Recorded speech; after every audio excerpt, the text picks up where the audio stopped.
अखिल भारतीय सरस्वती ज्योतिष मंच के आयोजक पंडित राजीव शर्मा जी, उनकी पूरी टीम को सबसे पहले मैं बधाई देता हूं इस भव्य सम्मेलन के लिए। स्टेज पर, मंच पर विराजमान मेरे सभी गुरुजन, इनको भी मैं प्रणाम करता हूं और सभा में उपस्थित सभी मेरे बड़े भाई बहन सबको मैं भी यहाँ पर भी प्रणाम करता हूँ। आज यहाँ पर मैं अपने सतगुरु और लाल किताब की कृपा और अपने ज्योतिष गुरु गुरुदेव जीडी वशिष्ठ जी के आशीर्वाद से खड़ा हूँ। आज यहाँ पर ज्योतिष सम्मेलन है, सब लोग अपना अपना ज्ञान बांट रहे हैं और मैं हमेशा कहता हूँ कि ये होते रहने चाहिए। यहाँ पर कई बार किसी की बहुत पुरानी खोज भी पूरी हो जाती है। ज्योतिष क्या है? मेरा भी ये मानना है कि ईश्वर ने हमें एक ऐसी ज्योति बख्शी है जिसके प्रकाश के जरिए हम अपने जीवन से अंधकार को दूर करते हैं। ज्योतिष हमारे जीवन को प्रकाशमय करता है, हमारे जीवन में आने वाले नुकसान से बचाता है, ये बहुत बड़े फायदे करता है। लाल किताब की बात करें तो लाल किताब के अंदर बुद्ध पर बहुत ज़्यादा जोर दिया जाता है, जो बिल्कुल सही है, क्योंकि मेरा ये मानना है कि पूरे जहान की अकल बुद्ध के हाथ में है। बुद्ध बहुत ताकतवर है, हर एक प्लानिंग बुद्ध के पास है और पूरी कायनात, पूरी दुनिया का जो कारोबार चल रहा है वाणी के ज़रिए चल रहा है, लेन देन है बोलचाल के ज़रिए चल रहा है, लिखत पढ़त के ज़रिए चल रहा है, ये सारा कुछ बुद्ध है। और बुद्ध की बात करें, बुद्ध बिजनेस है, धंधा है, हमारी सूझबूझ है, मुनाफा है, बुद्ध का दायरा बहुत बड़ा है। लेकिन अगर किसी इंसान की ज़िंदगी के अंदर ये बहुत खास ग्रह बुद्ध खराब हो जाए और ऐसी कंडीशन में खराब हो जाए कि मान लीजिए कि जैसे एक जगह मैंने बोला भी था कि कई ग्रह अगर अपनी सारी ही शर्तों में खराब हो जाएं तो उनका अच्छा होना तकरीबन नामुमकिन हो जाता है।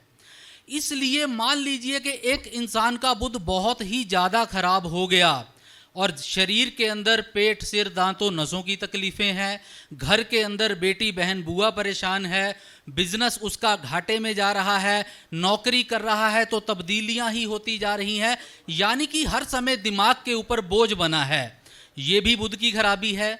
तो यहाँ पर एक चीज़ की मैं आपके साथ आज जो डिस्कस करने वाला हूँ वो बहुत समझने वाली बात है कि अगर कोई इंसान बुद्ध की मार से बहुत ज़्यादा पीड़ित है तो उसको बचाएगा तो सबसे बड़ा ग्रह जो यहाँ पर माना जाएगा उसके लिए मददगार, वो है चंद्रमा।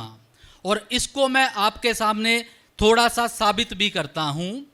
एक महात्मा जी की वाणी है, उसमें कहा गया है, जब दांत न थे तब दूध दिया, जब दांत दिए तो क्या अन्न न दिया। इस बात को आप ध्यान से समझिए कि ये परमार्थ के मामले में भी बहुत गहरी बात है और इसका ज्योतिष से भी बहुत गहरा नाता है। देखिए कि जब एक बच्चा जन्म लेता है, जन्म होते ही कुछ समय तक उसके मुंह में दांत नहीं होते। जब उसके मुंह में दांत नहीं है, क्योंकि जब दांत होंगे, यानी कि ये बात पहले बुद्ध के जरिए भी आप समझ लीजिए कि यहाँ कुदरत ने एक मिसाल दी है कि जब बुद्ध कायम होता है, यानी कि मुंह के अंदर दांत आते हैं तो रिजक, रोटी अपने आप आती है। मुंह में दांत आएगा तो माँ बाप निवाला मुंह में डाल देगा। इससे क्या पता चलता है कि जब बुद्ध कायम होगा तब रिजक अपने आप आएगा, क्योंकि अकल, बिजनेस सब अच्छा होगा। लेकिन यहाँ बात हो रही है कि जब बुद्ध कायम ना हो, यानी खराब ना हो, अब जो बच्चे ने जन्म लिया उसके मुंह में तो बुद्ध दांत है नहीं, बुद्ध कायम नहीं है, तो यहाँ समझिए कि उसके जीवन को किसने चलाया, किसने बचाया। जब बच्चा छोटा होता है तो उसका जन्म होते ही माँ के शरीर में मालिक दूध का इंतजाम कर देता है। जब बच्चा छोटा होता है तो हम उसकी खुराक क्या होती है, पानी, दूध। तो यहाँ पर सारा, जब तक मुंह में दांत नहीं है, रिजक मुंह में नहीं है, तो उसके जीवन को चंद्रमा ने चलाया है। इसलिए ये चीज को आप समझना कि जहां पर बुध नहीं है वहां चंद्रमा मददगार हो रहा है, जीवन चला रहा है। एक इंसान मान लीजिए जीवन के किसी कठिन समय में आ गया, अस्पताल दाखिल हो गया, उसके शरीर के अंदर कोई बीमारी ने घेर लिया, डॉक्टर ने ही बोल दिया कि यहाँ पर अब इसको कुछ दिन के लिए कुछ भी खाने के लिए नहीं देना। ये होता है, आम देखने को मिलता है। तब क्या करता है डॉक्टर कि भैया इसको खाने के लिए तो कुछ नहीं देंगे, लेकिन वहाँ पर भी जो 2, 4, 5 दिन का समय होता है उसके जीवन को चलाने के लिए उसको ग्लूकोज लगा दिया जाता है। क्यों लगाया जाता है? कि वो उसके शरीर का पालन पोषण करता रहे। ऐसे में क्या होता है कि यहाँ पर भी चंद्रमा, यहाँ पर भी यहाँ पर भी आप देखिए कि चंद्रमा ने अपना काम किया कि जीवन का दाता चंद्रमा है, उसने इंसान के जीवन को यहां बचाया। अब लाल किताब के अंदर एक चीज कही जाती है कि इंसान के शरीर के अंदर सांसें सबसे पहले हैं। हम सब जानते हैं कि एक इंसान के शरीर में से सांसें निकल गई वो खत्म है, या किसी इंसान के शरीर के अंदर से आत्मा निकल गई तो वो खत्म है।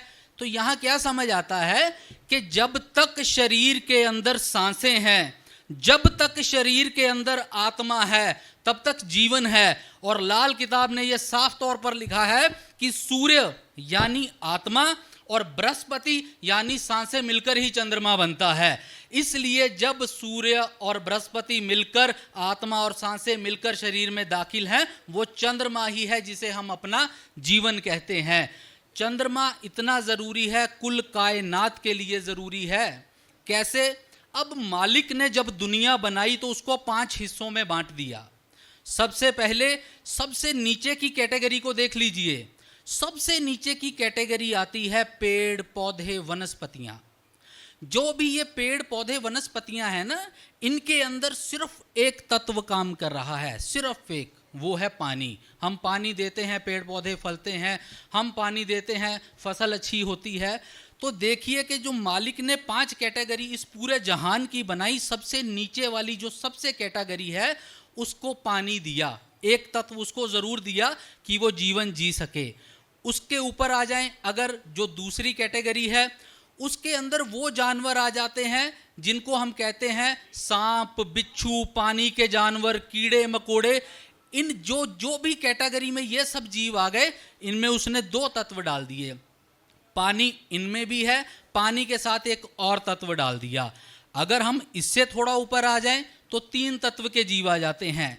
वो कौन से हैं? जितने भी पशु परिंदे हैं ये सब 3 तत्व वाले पशु हैं, जीव हैं। इनके अंदर पानी के साथ 2 और तत्व काम कर रहे हैं। और इससे ऊपर चौथी कैटेगरी में आ जाएंगे तो जितने भी चौपाया जानवर हैं, गाय है, भैंस है, घोड़ा है, कुत्ता है, बिल्ली है, इन सब के अंदर 4 तत्व काम कर रहे हैं और इनमें पानी के साथ 3 तत्व और हैं। और अगर सबसे ज़्यादा अच्छी कैटेगरी की बात करें, जिसे टॉप ऑफ द क्रिएशन कहा गया है, वो है हमारा इंसानी शरीर। इंसानी शरीर एक ऐसा शरीर है कि 84 लाख जून जूनियों में सबसे उत्तम माना गया है और इसी के अंदर 5 तत्व माने गए हैं। तो यहाँ पर भी पानी के साथ 4 तत्व और मिलाकर इंसान का शरीर बना। तो यहाँ अगर समझें तो चंद्रमा कितना ज़रूरी हो गया, जिसने हर तरफ जीवन दिया, चाहे वो वनस्पति है, पेड़ पौधे, पक्षी, पशु, इंसान है। तो यहाँ ये ध्यान में रखें कि जब भी कोई मुसीबत आए, खास करके बुध खराब करे, तो चंद्रमा की मदद ज़रूर लीजिए, चंद्रमा का उपाय ज़रूर करिए। करना क्या है? सबसे आसान चीज़ तो हम जानते हैं कि जिसके घर में माता है वो अपनी माता के पैर छूकर आशीर्वाद ले ले। चंद्रमा की मेटल चांदी है, शरीर पर चांदी ज़रूर धारण करे और शिवलिंग के ऊपर दूध जरूर चढ़ाए, जल जरूर चढ़ाए। शिवलिंग जो है ना, शिवलिंग के अंदर हम सब जानते हैं कि शिवजी का वास है, ये सब हम जानते हैं। और जो शिवलिंग के अंदर शिवजी बैठे हैं तो उनके मस्तक के ऊपर चंद्रमा भी है। जब शिवलिंग पर दूध चढ़ता है तो वो दूध सिर्फ शिवजी पर नहीं, चंद्र पर भी चढ़ रहा है, जिससे चंद्रमा ताकतवर होता है। लेकिन यदि किसी इंसान को अपने जीवन के अंदर बहुत ज़्यादा परेशानी काम धंधे की है, बुध की खराबियां हैं, तो उसके लिए एक खास उपाय जिसको करने से सारी परेशानियां दूर होंगी। चंद्रमा के बताए उपाय तो ज़रूर करिए, लेकिन यदि चंद्रमा के साथ बुध को जोड़कर ठीक कर दिया जाए तो बहुत फायदा मिलेगा। जीवन में कामकाज अच्छा, सब कुछ, बेटी बहन बुआ का सुख अच्छा होगा। करना क्या है कि अगर आप एक शुद्ध चांदी का छतर बनाइए, चाहे वो छोटा सा हो, शुद्ध चांदी का छतर बनाकर उसमें एक अच्छी क्वालिटी का पन्ना रत्न लगवाकर उसको धर्म स्थान में दुर्गा माता जी के ऊपर लगवा देते हैं तो चंद्रमा आपके बुध को भी पॉजिटिव करेगा। जीवन के अंदर रुपया, पैसा, बिजनेस, सूझबूझ, सब कुछ जो बिल्कुल ना के बराबर था वो सब कुछ अच्छा होने लगेगा। इसलिए चंद्रमा को जरूर अच्छा करो। आपके जीवन को चलाने वाला ग्रह ही चंद्रमा है, क्योंकि सूर्य बृहस्पति मिलकर चंद्रमा ही बन रहा है। इसलिए चंद्रमा इंपॉर्टेंट ग्रह है। माता जिनके घर में है जरूर आशीर्वाद लेते रहें। लेकिन कई बार क्या होता है कि चंद्रमा के आम उपायों के साथ कोई ग्रह बैठा है उसको भी जरूर ठीक करें। जैसे मैंने अभी बताया कि बुध खराब कर रहा है तो पन्ना एक चांदी के छतर में लगवाकर मंदिर में लगवाकर देख लीजिए, दुर्गा माता जी के मंदिर में, आपको चंद्र और बुध दोनों पॉजिटिव होते नजर आएंगे। यही चीज अगर मान लीजिए अब शनि चंद्रमा के साथ बैठ गया, यहां ये शनि खराब कर रहा है चंद्र कुंडली को बहुत ज्यादा, तो यहां पर भी क्या करें। अब चंद्र शनि का एक उपाय मैंने बनाया है आपके सामने, अब लास्ट में मैं वो रखता हूं कि चंद्र शनि कुंडली के अंदर अब विष योग माना गया है। जीवन के अंदर रुपया, पैसा, सुख समृद्धि को खराब करता है, पॉजिटिव सोच को डिस्टर्ब कर देता है। लेकिन जिनकी कुंडली में चंद्रमा शनि इकट्ठे हैं वो लोग यदि झरने का पानी, अब पहाड़ शनि है, वहां से आ रहा पानी चंद्रमा है, यानी कि वो चंद्र और शनि का कॉम्बिनेशन है।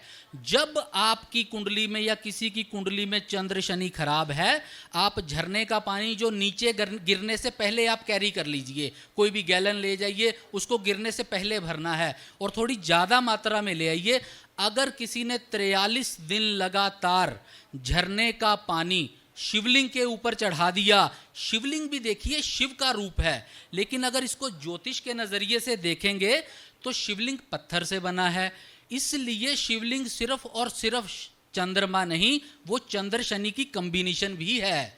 इसलिए जब आप चंद्र और शनि की एक प्योर फॉर्म लेकर आए हो, झरने का पानी, पहाड़ का पानी, और उसको 43 दिन अगर आपने शिवलिंग पर चढ़ा दिया एक लोटा, तो ऐसे में चंद्र और शनि का संबंध होगा धर्म स्थान से, वहां जाकर दोनों ग्रह बुरा नहीं करेंगे और जन्म कुंडली के अंदर जितनी भी तकलीफें चंद्र शनि की है, मात्र एक उपाय से सारी तकलीफें दूर होने लग जाएंगी।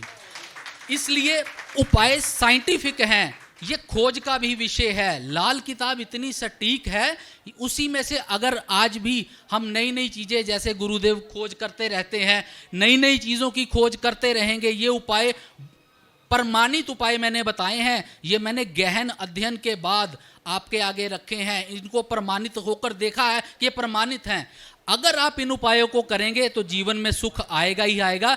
तो समय का थोड़ा अभाव है, बातें बहुत हैं, इसलिए अपने जीवन के अंदर चाहे राहु, शनि, केतु, मंगल कुछ भी खराब हो, अगर चंद्र ठीक हो गया, सूर्य बृहस्पति ठीक, क्योंकि उसके अंतर में वो बैठे हैं, शनि, राहु, केतु, ये सब भी ठीक हो जाएंगे। तो ये आपके लिए आज का एक टॉपिक था। उम्मीद करता हूँ आपको पसंद आया होगा। समय का अभाव है, अपनी वाणी को विराम देता हूँ। आप सबको एक बार मेरा फिर प्रणाम।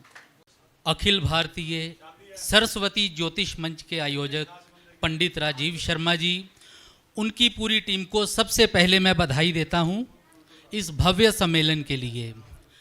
स्टेज पर, मंच पर विराजमान मेरे सभी गुरुजन, इनको भी मैं प्रणाम करता हूं, और सभा में उपस्थित सभी मेरे बड़े भाई बहन, सबको मैं भी यहाँ पर भी प्रणाम करता हूं। आज यहाँ पर मैं अपने सतगुरु और लाल किताब की कृपा और अपने ज्योतिष गुरु गुरुदेव जीडी वशिष्ठ जी के आशीर्वाद से खड़ा हूँ। आज यहाँ पर ज्योतिष सम्मेलन है, सब लोग अपना अपना ज्ञान बांट रहे हैं, और मैं हमेशा कहता हूँ कि ये होते रहने चाहिए। यहाँ पर कई बार किसी की बहुत पुरानी खोज भी पूरी हो जाती है। ज्योतिष क्या है? मेरा भी ये मानना है कि ईश्वर ने हमें एक ऐसी ज्योति बख्शी है जिसके प्रकाश के जरिए हम अपने जीवन से अंधकार को दूर करते हैं। ज्योतिष हमारे जीवन को प्रकाशमय करता है, हमारे जीवन में आने वाले नुकसान से बचाता है, ये बहुत बड़े फायदे करता है। लाल किताब की बात करें तो लाल किताब के अंदर बुद्ध पर बहुत ज़्यादा जोर दिया जाता है, जो बिल्कुल सही है, क्योंकि मेरा ये मानना है कि पूरे जहान की अकल बुद्ध के हाथ में है। बुद्ध बहुत ताकतवर है, हर एक प्लानिंग बुद्ध के पास है, और पूरी कायनात, पूरी दुनिया का जो कारोबार चल रहा है वाणी के ज़रिए चल रहा है, लेन देन है बोलचाल के ज़रिए चल रहा है, लिखत पढ़त के ज़रिए चल रहा है, ये सारा कुछ बुद्ध है। और बुद्ध की बात करें, बुद्ध बिजनेस है, धंधा है, हमारी सूझबूझ है, मुनाफा है, बुद्ध का दायरा बहुत बड़ा है। लेकिन अगर किसी इंसान की ज़िंदगी के अंदर ये बहुत खास ग्रह बुद्ध खराब हो जाए, और ऐसी कंडीशन में खराब हो जाए कि मान लीजिए कि जैसे एक जगह मैंने बोला भी था कि कई ग्रह अगर अपनी सारी ही शर्तों में खराब हो जाएं तो उनका अच्छा होना तकरीबन नामुमकिन हो जाता है। इसलिए मान लीजिए कि एक इंसान का बुद्ध बहुत ही ज़्यादा खराब हो गया, और शरीर के अंदर पेट, सिर, दांतों, नसों की तकलीफ़ें हैं, घर के अंदर बेटी, बहन, बुआ परेशान है, बिजनेस उसका घाटे में जा रहा है, नौकरी कर रहा है तो तब्दीलियां ही होती जा रही हैं, यानी कि हर समय दिमाग के ऊपर बोझ बना है, ये भी बुद्ध की खराबी है। तो यहाँ पर एक चीज़ की मैं आपके साथ आज जो डिस्कस करने वाला हूँ वो बहुत समझने वाली बात है कि अगर कोई इंसान बुद्ध की मार से बहुत ज़्यादा पीड़ित है तो उसको बचाएगा तो सबसे बड़ा ग्रह जो यहाँ पर माना जाएगा उसके लिए मददगार, वो है चंद्रमा। और इसको मैं आपके सामने थोड़ा सा साबित भी करता हूँ। एक महात्मा जी की वाणी है, उसमें कहा गया है, जब दांत न थे तब दूध दिया, जब दांत दिए तो क्या अन्न न दिया।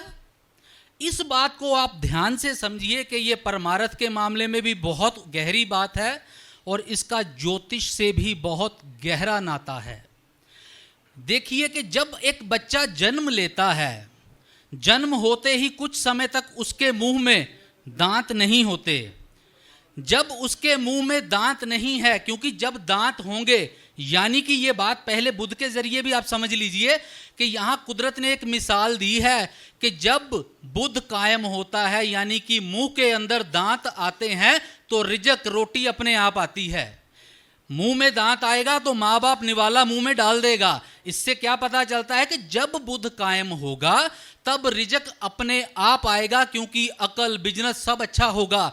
लेकिन यहाँ बात हो रही है कि जब बुद्ध कायम ना हो, यानी खराब ना हो, अब जो बच्चे ने जन्म लिया उसके मुंह में तो बुद्ध दांत है नहीं, बुद्ध कायम नहीं है, तो यहाँ समझिए कि उसके जीवन को किसने चलाया, किसने बचाया। जब बच्चा छोटा होता है तो उसका जन्म होते ही माँ के शरीर में मालिक दूध का इंतजाम कर देता है। जब बच्चा छोटा होता है तो हम उसकी खुराक क्या होती है, पानी, दूध। तो यहाँ पर सारा, जब तक मुंह में दांत नहीं है, रिजक मुंह में नहीं है, तो उसके जीवन को चंद्रमा ने चलाया है।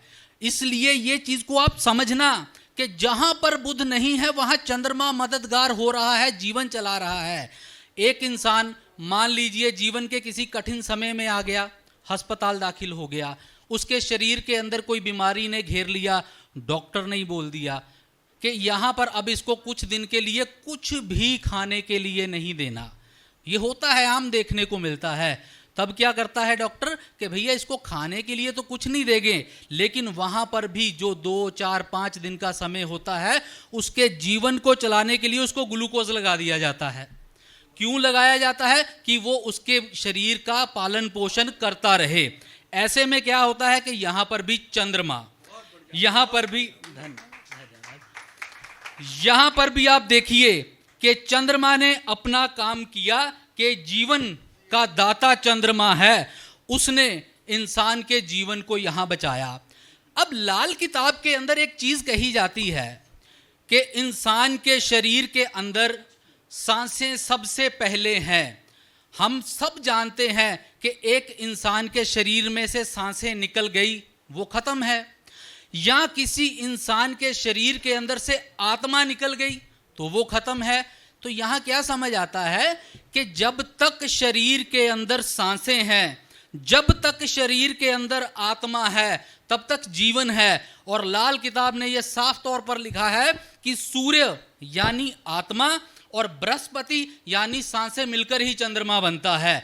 इसलिए जब सूर्य और बृहस्पति मिलकर, आत्मा और सांसें मिलकर शरीर में दाखिल हैं, वो चंद्रमा ही है जिसे हम अपना जीवन कहते हैं।